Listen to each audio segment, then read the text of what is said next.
Very carefully. ये आप खड़े हुए हैं अर्थ के ऊपर, दिस इज योर अर्थ, और आप अर्थ पे खड़े हुए हैं, और यहाँ एक स्टार है, ठीक है जी, this is a star.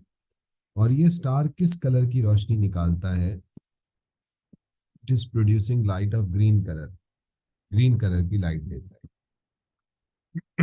Example के तौर पे बात करें, व्हाइट लाइट जो है, व्हाइट लाइट, ये व्हाइट लाइट जो है ये 7 कलर्स की बनी होती है, ठीक है, ये नोट कर लीजिएगा आप लोग, जिसमें सबसे ज्यादा स्टार्टिंग में जो होती है वो होती है वॉयलेट, और सबसे ज्यादा एंड में होता है रेड, बीच में ऑब्वियसली आपके पास ग्रीन भी होता है, ठीक है, और इसी तरीके से ऑरेंज भी होता है,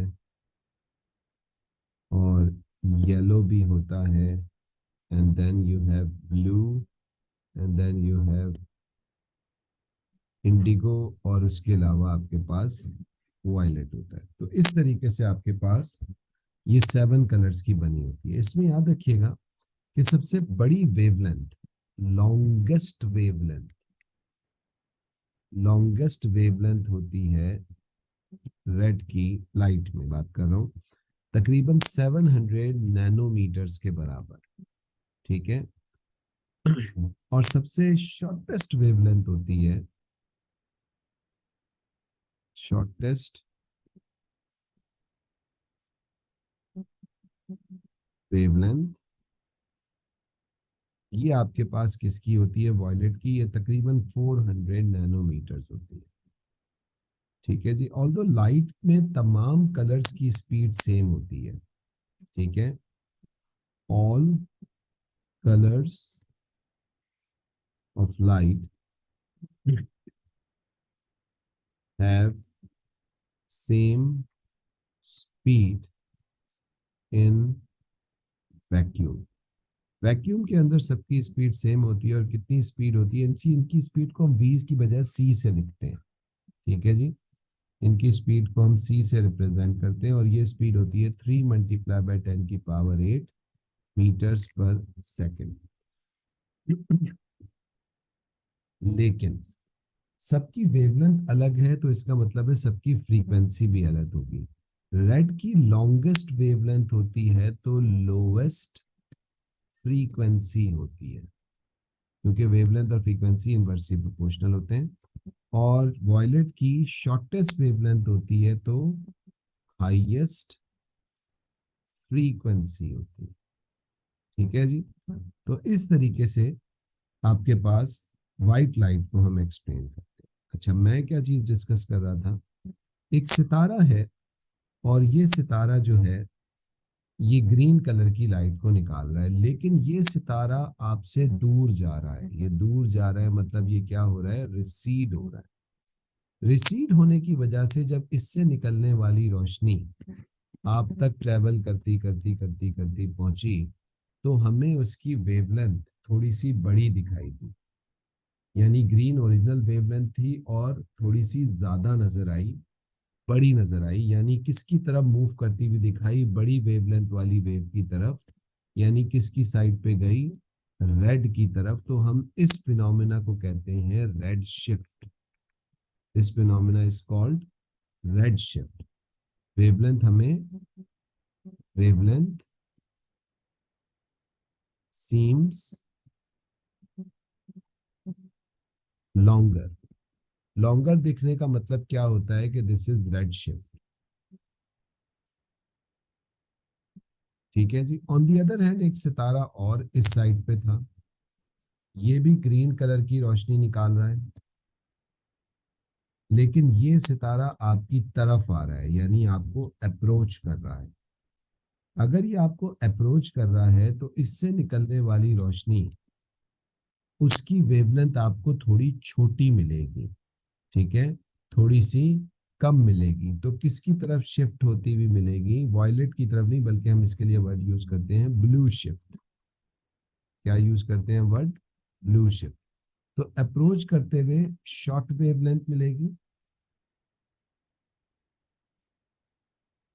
और इसको हम कहते हैं ब्लू शिफ्ट।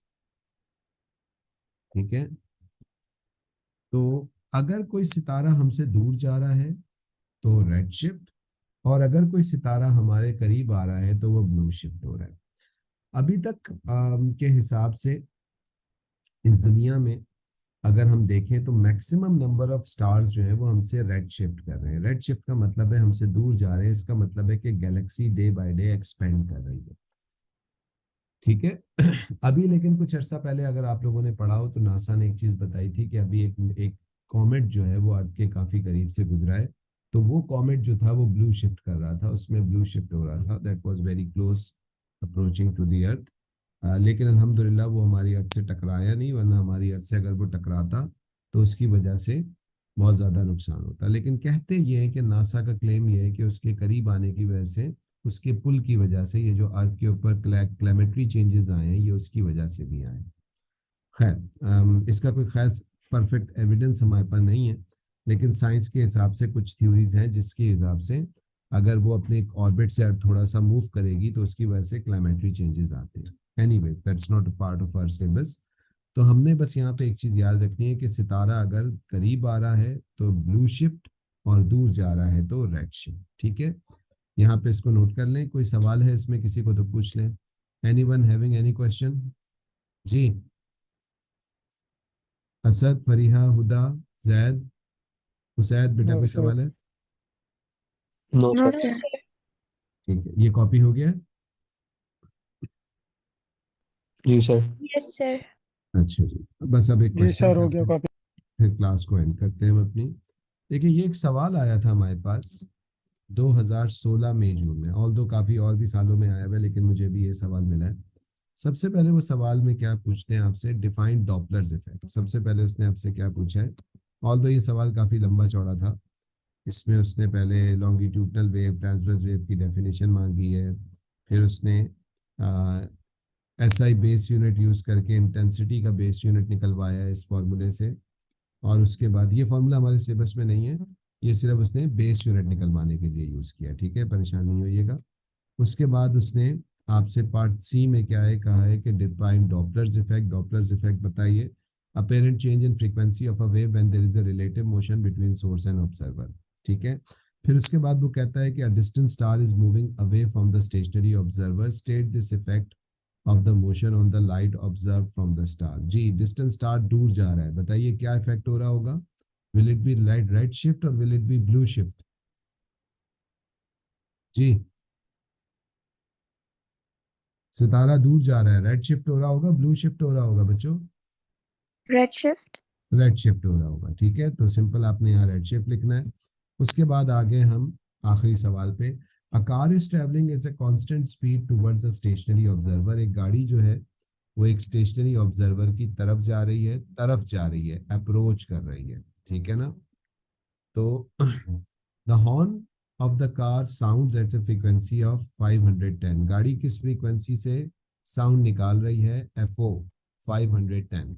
ठीक है, the observer hear a frequency of 550। इसको अपेरेंट फ्रीक्वेंसी कितनी मिल रही है? 550। The speed of sound in air is 340 metres per second. जो साउंड ट्रेवल कर रही है उसकी स्पीड कितनी है? 340 मीटर्स पर सेकेंड। ठीक है, जो v है। तो ये बताइए कि स्पीड ऑफ कार कितनी है, यानी स्पीड ऑफ सोर्स आपको निकालनी है।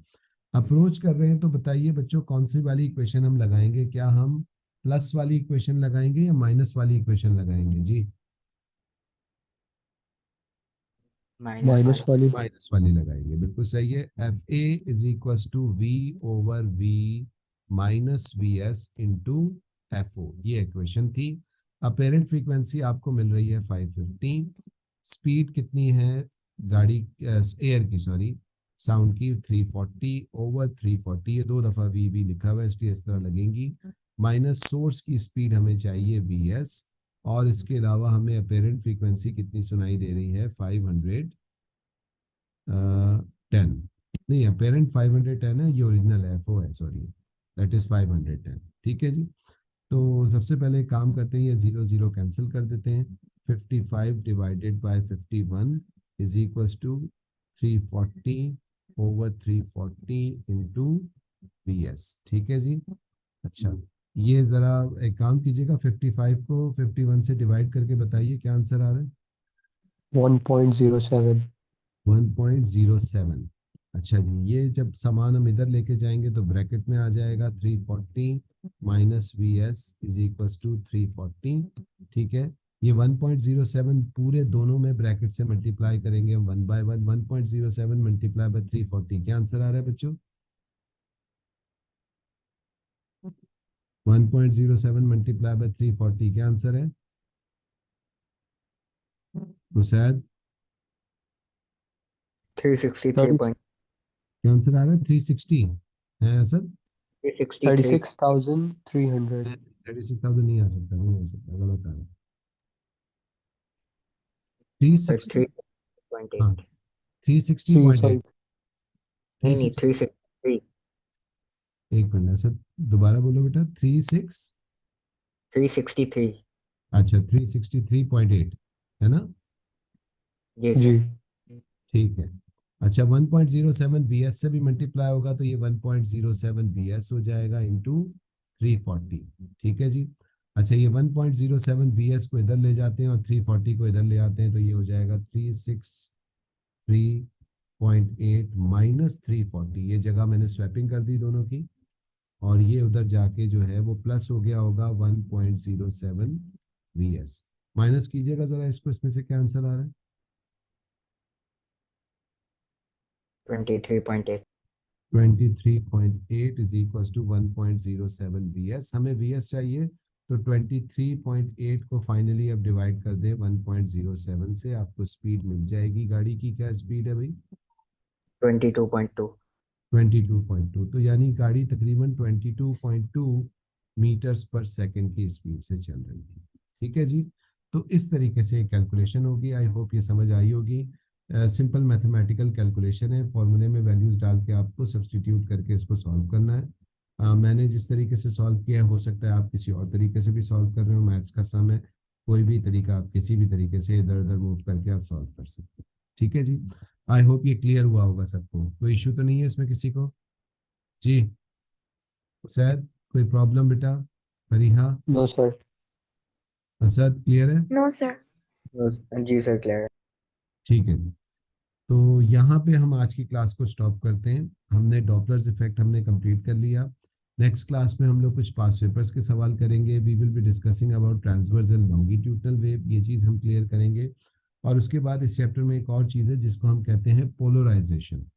तो पोलराइजेशन और मोनिसिस लॉ एक चीज़ है, ये दोनों चीज़ें हमने नेक्स्ट क्लास में पढ़नी है। तो इंशाल्लाह उसको फिर हम नेक्स्ट क्लास में करेंगे। ठीक है जी। ओके भाई, टेक केयर फिर हमें एवरीवन। सुपरपोजिशन भी पढ़नी है।